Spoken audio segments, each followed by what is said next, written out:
Assalamualaikum warahmatullahi wabarakatuh.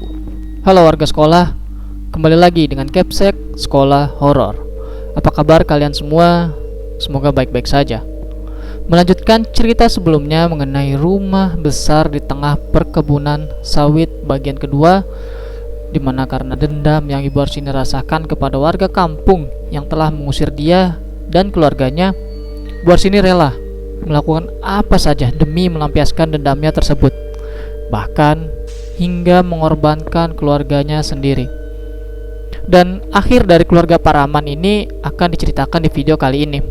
Video ini masih bersumber dari akun Twitter @acep_saep88.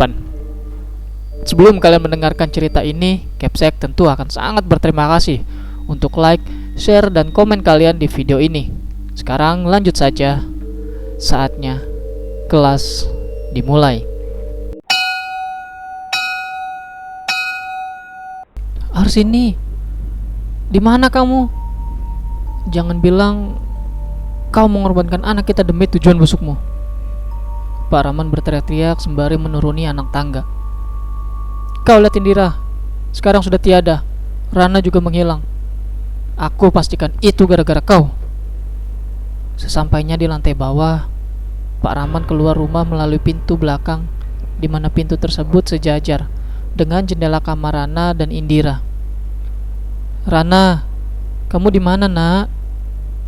Panggilnya sambil menyorotkan senternya ke segala arah. Selanjutnya, ia menyoroti tanah di hadapannya. Tampak sepasang jejak kaki aneh di atasnya. Jejak tersebut mengarah semakin jauh ke timur. Itu terlihat ketika Pak Rahman menelusuri jejak tersebut. Ia menelusurinya karena berharap putrinya tersebut masih hidup sehingga dapat ia selamatkan. Semakin jauh melangkah, Pak Rahman tercengang saat ia mencapai tempat yang sebelumnya pernah ia datangi, yaitu cekungan berisi lumpur dengan kerangka manusia yang terikat di pohon mati. Terdengar suara burung gagak yang membuat bulu kudung merinding. Jejak kaki aneh itu berakhir di sini, gumamnya saat melihat jejak kaki berakhir di area sebelum cekungan itu, seolah-olah si pemilik jejak kaki memasuki cekungan berisi lumpur tersebut. Pak Rahman kemudian mengitari cekungan tersebut. Tidak ada jejak lain sekitar tempat mengerikan itu.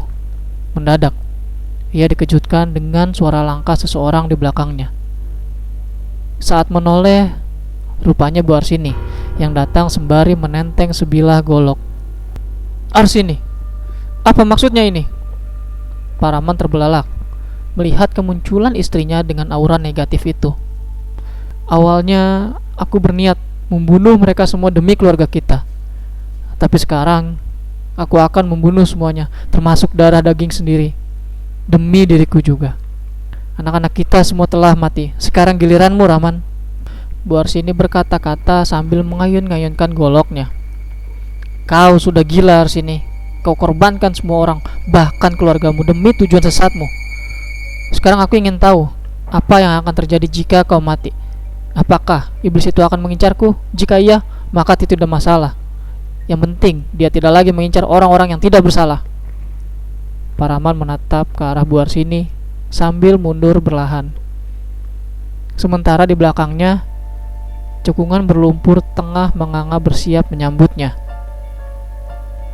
Oh, jadi sekarang kamu ingin membunuhku sebelum aku membunuhmu? Mimpi kamu. Kamu tidak akan selamat malam ini. Kamu akan segera menyusul dua putri menyedihkanmu itu ke alam baka. Mereka putrimu juga. Sekarang aku tahu kenapa dulu aku sangat tidak ingin menikah denganmu. Kalau saja kau tahu ibuku adalah seorang pengabdi setan, maka aku lebih memilih untuk tidak mematuhinya, kata Pak Rahman sambil menatap waspada ke arah Bu Arsini.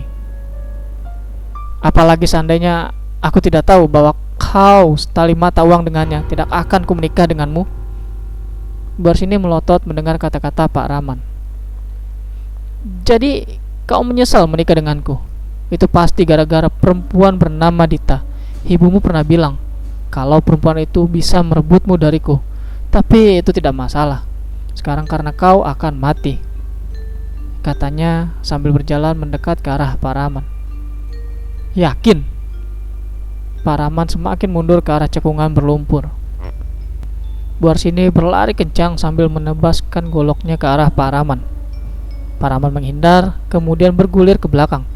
Tanpa membuang kesempatan, ia menendang punggung Bu Arsini yang sedang kehilangan keseimbangan menggunakan tapak kakinya. Akibatnya, Bu Arsini terdorong hingga nyungsep ke dalam lumpur di dalam cekungan. Selanjutnya yang terjadi, Bu Arsini tenggelam ke dalam lumpur yang dalam.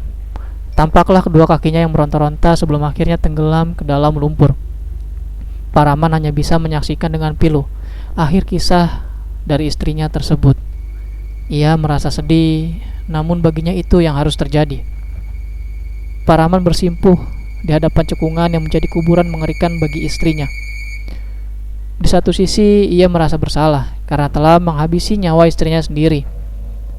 Di sisi lain, ia juga penasaran apakah bencana yang melanda desa kampung halamannya berakhir setelah kematian istrinya. Setelah beberapa lama terpukur di depan cekungan berlumpur itu, Pak Rahman pun beranjak pergi. Saat itu sang fajar telah menyingsing. Suara kicau burung mulai terdengar ramai bersahutan. Pak Rahman kembali ke rumah besar dan mendapati jasad Indira telah hilang. Ia pun tidak mau ambil pusing. Ia segera mengambil kunci mobil, kemudian mengendari mobilnya meninggalkan rumah yang belum ia tempati itu. Ia mengemudikan mobil semakin jauh ke utara hingga kehabisan bahan bakar. Mobilnya pun mati di jalan kecil yang terletak di kaki bukit. Saat keluar dari mobil, Pak Rahman melihat dari kejauhan dan terlihatlah olehnya sebuah tugu peringatan yang baginya tidak asing.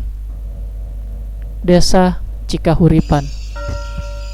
Jadi jalan kecil ini tembus ke sana, gumamnya.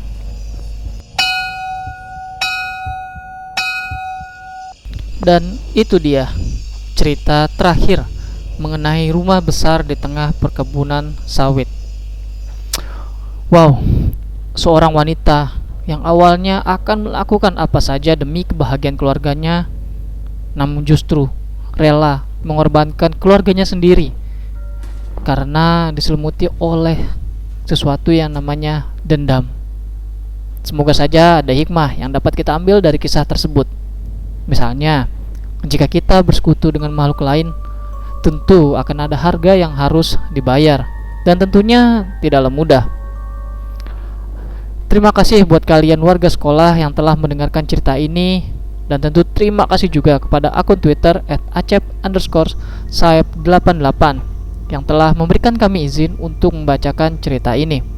Jangan lupa like dan share video ini agar warga sekolah horor semakin bertambah.